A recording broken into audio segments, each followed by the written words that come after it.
கர்த்தருடைய பரிசுத்த நாமத்திற்கு ஸ்தோத்திரம் உண்டாவதாக. இன்றைய ஜீவ வார்த்தை நிகழ்ச்சியை கேட்டுக்கொண்டிருக்கும் அனைவரையும் கர்த்தருடைய பரிசுத்த நாமத்தினால் வாழ்த்துகிறேன், ஆசீர்வதிக்கிறேன். இன்றைய தின தியானத்திற்கு தேவன் கொடுத்த வேத பகுதி, அது யோவான் எழுதின சுவிசேஷம், அதில் 5ஆம் அதிகாரம், அதில் 21ஆம் வசனம்.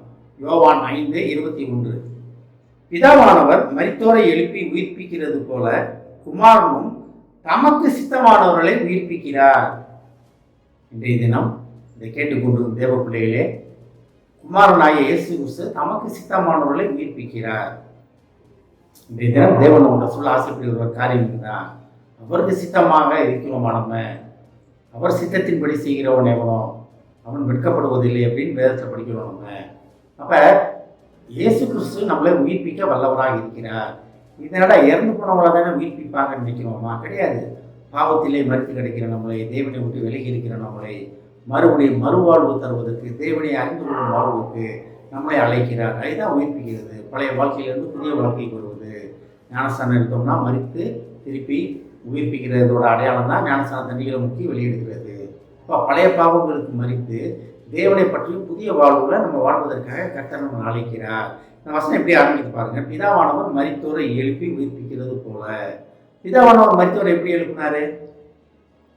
கொஞ்சம் நம்ம யோசித்து பார்த்தோம்னா, பிதாவானவர் மரித்தோரை அந்த பழைய ஏற்பாட்டிலே பார்க்குறோம், இறந்து போனவங்கள உயிர்ப்பித்ததை பார்க்குறோம் நம்ம. ஆனால் இதோட உண்மையான லிட்டரலாக இதோட உண்மையான அர்த்தம் என்னன்னா, பிதாவானவர் மரித்தோரை எப்படி உயிர்ப்பித்தார்னா, தேவனை விட்டு, தேவனை அறியாமல், தேவனுடைய அங்கே அடையாளங்கள் அற்புதங்களை பார்த்தும் உலகத்துக்கு மரித்து போய், உலக இஸ்ரேலுக்கு மரித்து போய், உலகத்துக்கு தங்களை ஒப்பு கொடுத்து தேவனிடத்தில் பிரிக்கப்பட்டு, தேவனிடத்தில் பிரிக்கப்பட்டாச்சுன்னா அவங்க மரித்தவங்க தான். அவங்க உண்மையில அதான் உண்மையான அர்த்தம். அது தேவனிடத்தில் பிரிக்கப்பட்டவங்க. அப்படிதான் இஸ்ரேல் ஜனம் ஆனாங்க.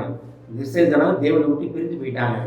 உலக மக்களோட பழக்க வழக்கங்கள் வந்துட்டாங்க. அப்படி பாவத்தில் மரித்து போயிருந்தவங்க எப்படி உயிர்ப்பித்தார்? தமது குமாரனை பலியாக கொடுத்தார். உயிர் பலியாக தனது குமாரனை கொடுத்தாரு. கொடுத்து தான் அவங்கள உயிர்ப்பித்தார். அவங்கள பழைய வாழ்க்கையிலேருந்து, பழைய பாவங்கள்லேருந்து, பழைய காரியங்கள்லேருந்து உயிர்ப்பித்தார்.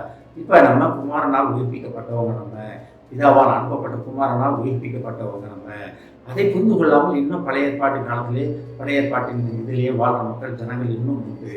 அவர்களை பிதாவான குமாரன் உயிர்ப்பிக்க வல்லவராக இருக்கிறார். அதான் அவருடைய சித்தத்தின்படி செய்கிறோமா நம்ம? அதை நம்ம புரிந்து கொள்ள வேண்டும். பிதாவுக்கு ரைட்டு, குமாரனுடைய சித்தத்தின்படி, இயேசு கிறிஸ்துவின் சித்தத்தின்படி செய்கிறோமா நம்ம? கிறிஸ்துவின் சித்தத்தின்படி செஞ்சோம்னா அப்புறம் நம்ம பழைய வாழ்க்கையிலிருந்து தேவனை பற்றும் அறிவையும் புதிய வாழ்க்கைக்கு நம்மளை உயிர்ப்பிக்க வல்லவராக இருக்கிறார். இதோட முழு அர்த்தம் அதுதான். நம்ம லிட்டரலாக அதை செத்து போனால் தானே உயிர்ப்பிப்பாங்க, அது கிடையாது. அது மறுமையில் அது நடக்கும், ஒரு காலம் நடக்கும். அது கட்டாயம் எல்லாமே அது வருவோம், எல்லாமே அதில் எடை போடுவது. ஆனால் இது பழைய வாழ்க்கையிலிருந்து தேவனை பற்றும் புதிய வாழ்க்கைக்கு வாழ்வதற்காக, புதிய வாழ்வை அறிந்து கொள்வதற்காக கர்த்தர் நம்மளை அழைக்கிறார். அதான் குமாரனும் தமக்கு சித்தமானவர்களை உயிர்ப்பிக்கிறார். அவர் இரத்தத்தால் மீட்கப்பட்ட ஜனம் நம்ம. அவருக்கு சித்தம் உண்டு, சுத்தமாகும்னு சொன்னால் அதே இயேசு கிறிஸ்து நமக்காக காத்துக் கொண்டே இருக்கிறார். உன் இரத்தத்தால், என்னுடைய இரத்தத்தால் உன்னை மீட்டுக் கொண்டேனே, உன்னை இரத்தத்தால் கழுவி இருக்கிறேனே, உன்னை இரத்தத்தால் நான் மீட்டுக் கொண்டு எடுத்து வைத்திருக்கிறேனே அப்படின்னு தேவன் நம்மளை நோக்கி கேட்டுக்கொண்டிருக்கிறார். இயேசு கிறிஸ்து சித்தத்தின்படி பழைய வாழ்க்கையிலிருந்து புதிய வாழ்க்கையை பெற்றுக்கொண்டு உயிர்ப்பிப்பதற்காக நம்மளை தேவன் அழைத்து கொண்டிருக்கிறார். ஆமென்.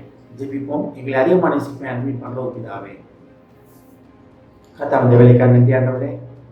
குமாரனும் தமக்கு சித்தமானவர்களை உயிர்ப்பிக்கிறார் என்று பார்க்கணும்ப்பா. ஏஸ்தாமே, உமது சித்தத்தின்படி செய்து உமக்கு பிரியமானபடி நடக்க நீர் எங்களை அழைப்பதற்காக நன்றி ஆண்டவரே. பழைய வாழ்க்கையிலிருந்து புதிய வாழ்க்கையிலே பிரவேசிக்க நீர் எங்களை அழைப்பதற்காக நன்றி ஆண்டவரே. அதற்காகவே நீர் மரித்தீர் ஆண்டவரே, அதற்காகவே நீர் உயிர்த்தீர் ஆண்டவரே. ஏஸ்தாமே, உமது சித்தத்தையின்படி செய்ய நாங்களை ஒப்புவிக்கிறோம்.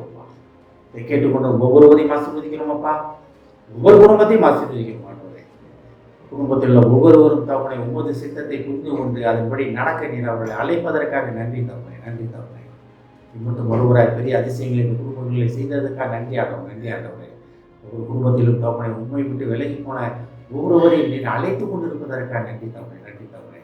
அவர்களும் திருப்பி வந்து உமது சித்தத்தின்படி செய்து பழைய வாழ்க்கையிலிருந்து புதிய வாழ்க்கையை பெற்று அதில் உயிர்ப்பித்த புதிய வழி நடக்க நீர் அவர்களை அழைத்ததற்காக நன்றி தவணை. குடும்பத்தில் வயதானவர்களை முடிந்ததை தருகிறோமப்பா.